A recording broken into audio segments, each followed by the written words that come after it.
Welcome back to Exemplar CH। Friends, बात करते हैं विक्टोरियन ईरा का। और विक्टोरियन ईरा में आज वीडियो शुरुआत करते हैं क्वेश्चन नंबर 1 से। A well known English writer wrote for the morning chronicle. Morning chronicle के लिए लिखते थे, सिडोनिम था उनका बॉज। वो कौन थे? तो चार्ल्स डिकेंस थे। और चार्ल्स डिकेंस का जो जन्म हुआ था वो 1812 में हुआ था फ्रेंड्स, और उनका जो डेथ हुआ था 1870 में हुआ था। Okay, next, Matthew Arnold Sohrab and Rustum. Sohrab and Rustum is taken from a story Shahnameh, और Shahnameh is written by Firdausi. Firdausi, ठीक है, फिरदौसी का सहनामा से सोहराब और रुस्तम जो पोयम है वो लिया गया है। आपको बता दें, एक नैरेटिव पोयम है, 892 लाइन दिया हुआ है, और 1853 में फ्रेंड्स पब्लिश हुआ था। बात करते हैं next, Thomas Hardy's novel under the greenwood tree. Novel का नाम सुनिएगा, under the greenwood tree is also known by another name which of the four below is it. तो अब MCQ टाइप का क्वेश्चन है, कह रहा है कि उसमें से द मिल स्टॉक क्वायर जो है वो अदर नेम है under the greenwood tree. और इसके राइटर जो हैं थॉमस हार्डी हैं, और यह पब्लिश हुआ है 1872 में, 1872। The question of women's rights, प्रश्न किसका है? वुमेन्स राइट्स मानो या औरतों के अधिकार का है। Shakespeare had been dictating the minds of men for long time. Tennyson express his view on it the Princess. The Princess में उन्होंने क्वेश्चन ऑफ वुमेन्स राइट को उठाया हुआ है, और ये ब्लैंक वर्ड्स में लिखा हुआ है, नैरेटिव पोयम है, और 1847 में फ्रेंड्स 1847 में यह पब्लिश हुआ है, the princess by Tennyson. What is known today as the Idylls of the King began in 1842 with the poems Maudie Arthur। आगे कह रहा है क्वेश्चन कि which is the last poem of the idols of the king. तो कह रहा है कि आइडल्स ऑफ द किंग जो शुरू हुआ था वो 1842 में हुआ था, और किस पोएम से? मॉडी आर्थर से। तो कह रहा है कि अंतिम पोएम क्या है? तो अंतिम पोएम जो है वायलिन है, ठीक है, अंतिम पोएम वायलिन है। और मॉडी आर्थर की बात करते हैं फ्रेंड्स, तो यह आया था 1912 में, ओरिजिनली पब्लिश्ड हुआ था, ठीक है, पब्लिश्ड हुआ था 1912 में। सॉरी, आगे कह रहा है कि Queen Victoria found great solace. Solace में सांत्वना होता है, राहत, in her grief from one of Tennyson's poem. What is the title of the poem? तो कह रहे हैं इन मेमोरियम, जो क्वीन विक्टोरिया को बहुत ही राहत मिला था उनके दुख में, का इसमें इन मेमोरियम पोयम से। और यह लिखा गया है किसके डेथ पर? तो आर्थर हेनरी हेलम जो है उनके लिए लिखा गया है, और ये 1850 में पब्लिश हुआ। When did the poem of the Idylls of King appear? तो 1885, 1885। Which of his one books own did Charles Dickens consider to be the best work? तो बेस्ट वर्क अगर चार्ल्स डिकेंस की बात करते हैं तो वो डेविड कॉपरफील्ड है, ठीक है। और डेविड कॉपरफील्ड जो आया था वो पब्लिश हुआ है 1849-50 में। ये सीरियल वाइज पब्लिश हुआ है, David Copperfield bye Charles Dickens. Charles Dickens' marriage was not very successful. When Dickens was middle age, his name was linked with the actress. एक एक्ट्रेस के नाम से जोड़ा गया था। एक लड़की थी 25 वर्ष की, यंगर देन हिम।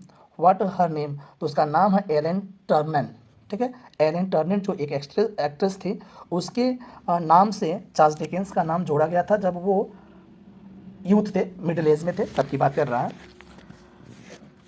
ठीक है। आगे बढ़ते हैं। कह रहा है कि let knowledge grow from more to more but more of reverence in us dwell in which poem of Tennyson do we find the above quoted lines. तो इन मेमोरियम से लिया गया है जो 1850 में पब्लिश हुआ था। Who is the most furious character in Fagin's den in Dickens Oliver Twist. कह रहा है कि ओलिवर ट्विस्ट का एक फ्यूरियस कैरेक्टर के बारे में पूछ रहा है, वो है बिल साइक्स, या बिल सिक्स भी बोलते हैं, बिल साइक्स कह सकते हैं। और यह पब्लिश हुआ था 1837 और 39 में। यह भी सीरियल वाइज पब्लिश हुआ था, Oliver Twist by Charles Dickens. Matthew Arnold's Rugby Chapel commemorates. तो रग्बी चैपल जो है वो डेथ ऑफ हिज फादर पे कमेमोरेट्स किया गया है, और आपको बता दें रग्बी चैपल जो है 1867 में पब्लिश हुआ है। Who wrote Sohrab and Rustam? तो सोहराब एंड रुस्तम मैथ्यू नॉल्ट का एक पोयम है, और सहनामा से लिया गया है, जिसके राइटर फिरदौसी हैं, ठीक है। आगे बढ़े। Who praise Shakespeare thus? Other abide our question the word free we ask and ask the is my the strength art still. तो ये कह रहा है कि विलियम शेक्सपियर को प्रेज किया गया है मैथ्यू अर्नोल्ड के द्वारा। पोयम है शेक्सपियर जो 1840 में लिखा गया था और 1849 में पब्लिश हुआ है बाय मैथ्यू अर्नोल्ड। पोयम का नाम Shakespeare. Who is Thyrsis in the poem of the same name. तो कह रहे हैं कि थर्सिस जो कौन है वो आर्थर हग क्लफ हैं, आर्थर हग क्लफ। और थर्सिस की अगर बात करते हैं तो 1865 में पब्लिश हुआ था अर्नोल्ड के द्वारा। विच नॉवल और डिकेंस वॉज लेफ्ट अनफिनिश्ड। कौन सा ऐसा नॉवल है जो अनफिनिश्ड है। तो द मिस्ट्री ऑफ एडविन ड्रूट जो है वो चार्ल्स डिकेंस का अनफिनिश्ड नॉवल है और इस पब्लिश हुआ था 1870 में। हु हैज़ कॉल्ड सेली। सेली की बात करें परफेक्ट सिंगिंग गॉड किसने बोला था। तो एसी स्विनबर्न ने बोला है परफेक्ट सिंगिंग गॉड किसको, सेली को। To follow knowledge like a sinking star beyond the utmost bound of human thought. Alfred Tennyson है, ठीक है, अल्फ्रेड टेनिसन से लिया गया। और बात करना अल्फ्रेड टेनिसन के बारे में तो 1809 में पैदा हुए थे और 1892 में इनका डेथ हो गया था फ्रेंड्स, अल्फ्रेड टेनिसन का। टेनिसन पोइट्रीज रिप्रेजेंट्स तो विक्टोरियन कंप्रोमाइज की बात करता है, क्या प्रेजेंट करता है तो Victorian compromise. Who coined the phrase poetry is criticism of life. तो मैथ्यू अर्नोल्ड का पोइट्री का डिफिनेशन है poetry is the criticism of life. Philip क्रीक की बात करें is a character in Charles Dickens novel great expectation. और great expectation जो आया था वो आया था 1861 में, 1861 में, ठीक है, Charles Dickens. Robert browning famous for his dramatic monologue. और ड्रामेटिक मोनोलॉग जो है ब्राउनिंग, रॉबर्ट ब्राउनिंग जाने जाते हैं, ठीक है।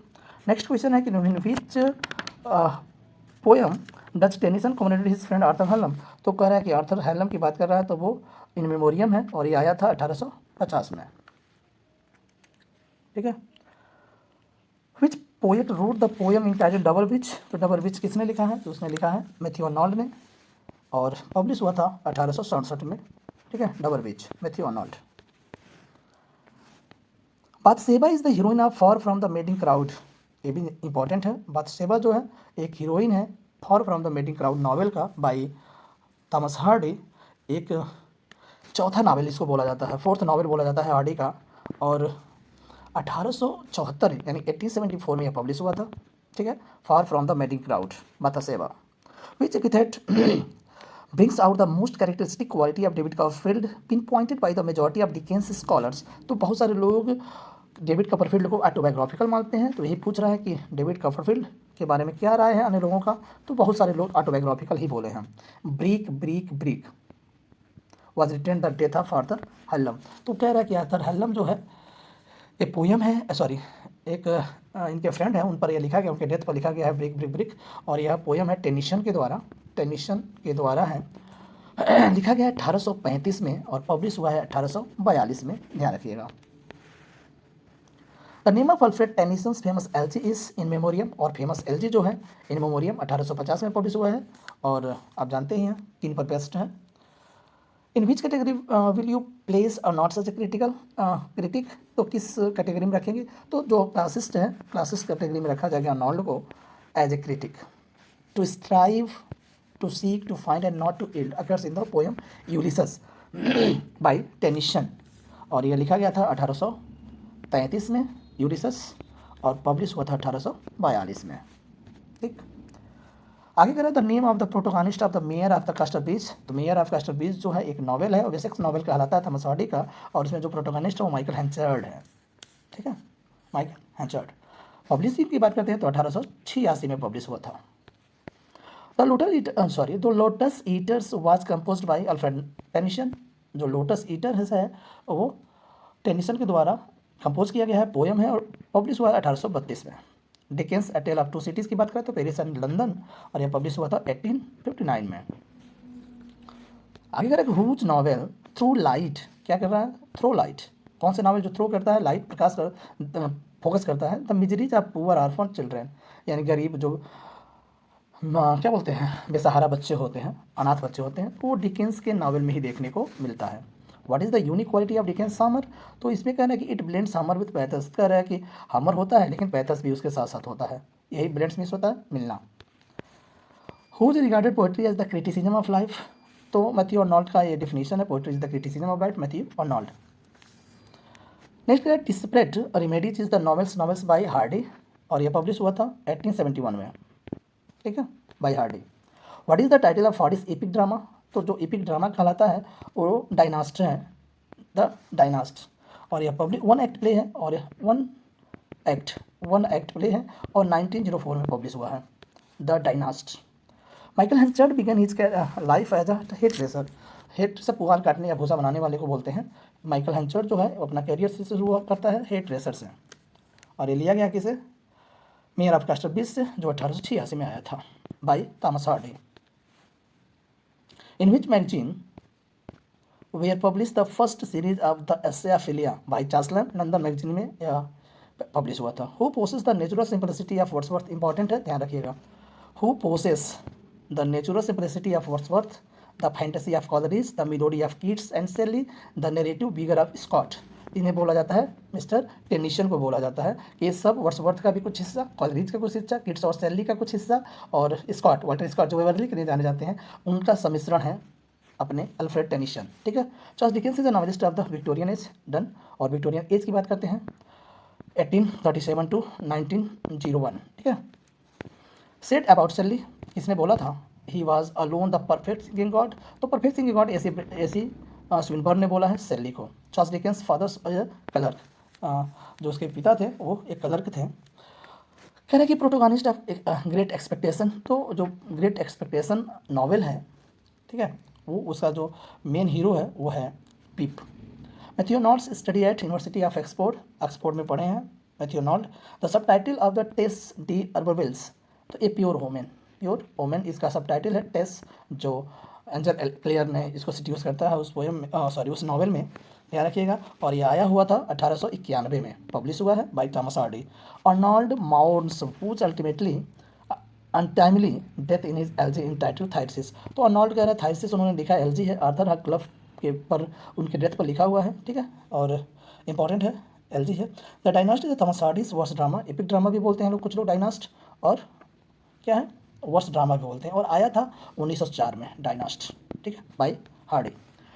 Tennyson elegy In Memoriam is memory of Arthur Hallam, तो कह रहा है कि जो टेनिसन का इन मेमोरियम है वो हेनरी आर्थर हलम के द्वारा, सॉरी, उनके डेथ पर उनके याद में यह लिखा गया है, यह भी एलजी है। When was Charles Dickens born, तो चार्ल्स डिकेंस जो 1812 में पैदा हुए थे और 1870 में इनका डेथ हुआ है, ध्यान रखिएगा। Who said about kids, kids के बारे में किसने बोला है, he is with Shakespeare, Matthew Arnold ने बोला है। ठीक है, मैथ्यू अर्नोल्ड। और क्वेश्चन नंबर लास्ट है आज का, which character is Dickens keeps in writing for the something to turn off, यानी कुछ चालू होने वाला है, या कौन क्या करता है, इंतज़ार करता है। तो ये जो कैरेक्टर है चार्ल्स डिकेंस का, मिस्टर मैकाइवर है, और मैकाइवर जो है डेविड कॉपरफील्ड का एक कैरेक्टर है फ्रेंड्स, डेविड कॉपरफील्ड का ये कैरेक्टर है। ठीक है, डिकेंस का नॉवल है, डेविड कॉपरफील्ड ऑटोबायोग्राफिकल माना जाता है, और उसका कैरेक्टर है मिस्टर मैकाइवर, जो समथिंग टू टर्न अप का वेट करता है। ठीक है, ये रहा आज का वन लाइनर सीरीज। मिलते हैं नेक्स्ट वीडियो में, and you are requested to subscribe channel and share, like and comment also. Okay, thank you, bye bye.